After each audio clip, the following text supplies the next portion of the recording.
సాయిరామ్.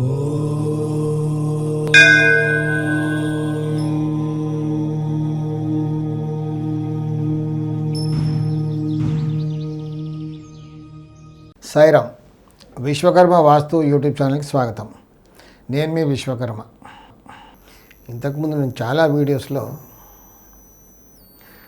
ఎలాంటి వాస్తు దోషాలుంటే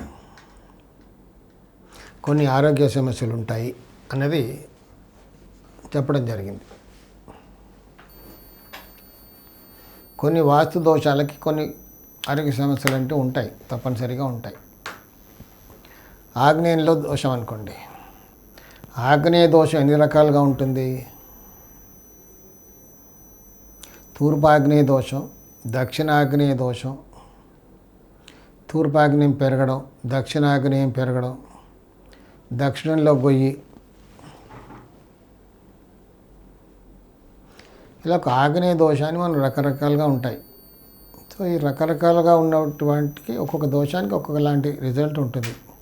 ఆరోగ్య సమస్యలు జనరల్గా చెప్పాలంటే ఆగ్నేయ దోషం ఆడవాళ్ళని ఇబ్బంది పెడుతుంది. అంటే గైనిక్ ప్రాబ్లమ్స్తో సఫర్ అవుతుంటారు. మగవాళ్ళకి కొంచెం యూరినరీ ట్రాక్ ప్రాబ్లమ్స్. ఈశాన్యంలో దోషం ఉంటే రక్తహీనత.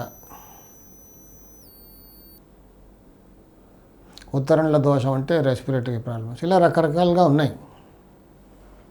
ఆ దోషాన్ని సవరించుకుంటే బాగైన కేసెస్ కూడా ఉన్నారు. చాలామంది బాగుపడ్డారు అలా చేసుకొని కూడా. అంటే నేను మెడిసిన్స్ వాడకూడదు అని నేను చెప్పట్లేదు. ఇలా దోషం ఉంటే ఇలా జరుగుతుంది, ఇలాంటి రోగాలు ఉన్నాయి అని మన పెద్దవాళ్ళు చెప్పారు. అంటే వాస్తు కనిపెట్టిన మన ఋషులు మునులు చెప్పారు మనకి. వాళ్ళ డివైన్ పవర్స్తో, ఆ రోజుల్లో వాళ్ళ సైంటిస్టులు అందరూ కూడా ఆ డివైన్ పవర్స్తో చెప్పారు. అవి మనకి ఇప్పుడు కనబడుతున్నాయి. ఇక్కడ మనం కొత్తగా చెప్పేది ఏం లేదు, కొత్తగా కనిపెట్టేది ఏం లేదు. శాస్త్రంలో ఓ డేటా అంతే. 40 సంవత్సరాలుగా నేను ఈ ఫీల్డ్లో ఉన్నా కాబట్టి ఆ డేటా అంటూ ఉంది. వాళ్ళు చెప్పిన దానికి 100% కనబడుతూ ఉంది మనకు అక్కడ.